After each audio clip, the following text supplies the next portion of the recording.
Hello everyone, আমি সুস্মিতা। আমার নতুন একটি মিনি ভ্লগে তোমাদের অনেক ওয়েলকাম। আর এখন বাজে সকাল প্রায় 9টার মতো। ঘুম থেকে উঠেই আমার প্রথম কাজ থাকে নিজে ফ্রেশ হয়ে রিদ্ধার খাবারটা বানানো। তোমরা তো অনেকেই জানো রিদ্ধাকে রোজ ব্রেকফাস্টে আমি একই রকম খাবার দিই, মানে রোজই আমি ওকে স্মুদিটা দেওয়ার চেষ্টা করি। আর এই স্মুদির রেসিপি আমি আগেও তোমাদের সাথে অনেকবার শেয়ার করেছি। আর এর আগের দিন আমাদের বাড়ির যে পুজোতে গিয়েছিলাম সেই ভিডিওটাও তোমাদের সাথে শেয়ার করেছিলাম। সেখানে দেখিয়েছিলাম যে আমাদের ঠাকুরকে ভোগে দেওয়া হয় সিন্নি প্রসাদ। কাঁচা দুধের কোনো কিছুই যেহেতু আমি খাই না, ওই দিন আর সিন্নি প্রসাদটা ওখানে খাওয়া হয়নি, তাই আজ বাড়িতেই বানিয়ে নিয়েছিলাম। আর সত্যি কথা বলছি, খেতে কিন্তু খুব টেস্টি হয়েছিল।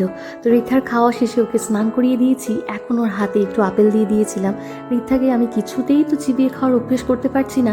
ওর হাতে যখনই কিছু দিচ্ছে ও এক দু কামড় দিয়ে সেটা ফেলেই দিচ্ছে। আর যারা আমার কাছে রিদ্ধার খাওয়ার রুটিনটা জানতে চাইছিলে, আমি কিছুতেই ভিডিওগুলো শ্যুট করে উঠতে পারছি না, তাই সেগুলো তোমাদের সাথে শেয়ার করা হয়ে উঠছে না। তবে আজ রিদ্ধার লাঞ্চে ছিল সব রকম সবজি আর মুসুর ডাল দিয়ে খিচুড়ি, তার সাথে মাছের ঝোল। আর রিদ্ধার যে কোনো মিল যখন আমি প্রিপেয়ার করি, আমার সবসময় লক্ষ্য থাকে না রিদ্ধার পেট ভরানো। আমি চাই সব রকম নিউট্রিশনাল সাপোর্ট যেন একদম ঠিকঠাক মতো পায়, সেই অনুযায়ী আমি ওর মিলগুলো প্রিপেয়ার করি। কারণ এই সময় বাড়ন্ত বাচ্চাদের সব থেকে বেশি প্রয়োজন হচ্ছে প্রোটিন অ্যান্ড ক্যালোরি। তাই রিদ্ধার খাওয়ারে যেন পর্যাপ্ত প্রোটিন থাকে সেটা আমি সবসময় মাথায় রাখি। তাই ওর লাঞ্চে আমি বেশিরভাগ দিনই ডাল রাখার চেষ্টা করি, কখনো শুধু ডাল বা বেশিরভাগ দিন ডাল আর সবজি দিয়ে আমি ওকে খিচুড়ি বানিয়ে দিই। আর সকালবেলার স্মুদিতে দিই বিভিন্ন রকমের ড্রাই ফ্রুটস, তার সাথে দুধ, কলা, সামান্য চিড়ে আর একটু কখনো কখনো ওটসও দিয়ে থাকি। আর রিদ্ধাকে দুপুর 12টার দিকে প্রতিদিনই একটা করে ফল খাওয়ানোর চেষ্টা করি।